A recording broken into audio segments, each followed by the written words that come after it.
16 ఏళ్ల తర్వాత యాదగిరీశుడి ఆలయంలో నూతన పాలక మండలి ఏర్పాటైంది. చైర్మన్ సహా 11 మంది సభ్యులను 7 ఎక్స్ అఫీషియో సభ్యులను నియమిస్తూ ప్రభుత్వం ఇప్పటికే ఉత్తర్వులు జారీ చేసింది. స్వయం ప్రతిపత్తి హోదా కలిగిన బోర్డు చేత ఈవో భవానీ శంకర్ ప్రమాణ స్వీకారం చేయించారు.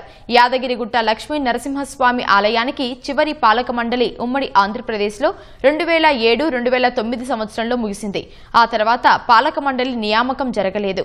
తెలంగాణ ఏర్పడ్డాక గత ప్రభుత్వం యాదగిరిగుట్ట ఆలయాన్ని పునర్నిర్మాణం చేయడానికి సంకల్పించింది.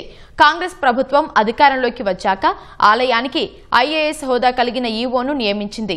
అలాగే స్వయం ప్రతిపత్తి హోదా కలిగిన పాలక మండలి నియామకానికి మార్చి 2025లో దేవాదాయ శాఖ చట్ట సవరణ బిల్లుకు శాసనసభలో ఆమోదం లభించింది. జూన్ 30, 2026న 18 మంది సభ్యులతో పాలక మండలిని నియమిస్తూ ప్రభుత్వం ఉత్తర్వులు జారీ చేసింది. ఈ ట్రస్ట్ బోర్డుకు అభివృద్ధి కార్యక్రమంలో భాగంగా నన్ను భాగస్వామిని చేయడం అంటే ఇది పూర్వజన్మ సుకృతం అని చెప్పేసి నేను భావిస్తూ ఉన్నాను. అదేవిధంగా యాదగిరి లక్ష్మీనరసింహస్వామి అభివృద్ధి కొరకు నా ఆలోచన విధానాన్ని, అలాగే గౌరవ ముఖ్యమంత్రి గారి ఆలోచన విధానాన్ని ముందుకు తీసుకెళ్లేందుకు నా వంతు ప్రయత్నం చేస్తా అని చెప్పేసి తెలియజేస్తా ఉన్నాను.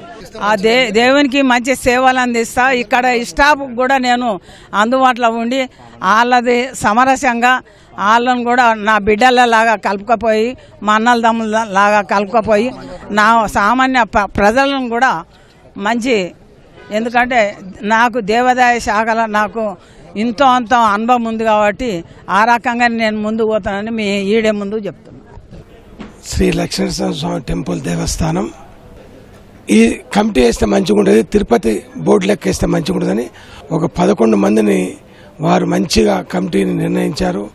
ఫ్యూచర్లో ఏంటంటే ఒకటేనండి, మేము ఉన్న 10 మంది బోర్డు మెంబర్లు ఏకతాటిగా ముందు పోవాలి, ఈ టెంపుల్ డెవలప్ ఏమి కావాలి అనే ఒక ఉద్దేశంతో మేము ముందుకు పోతున్నాం.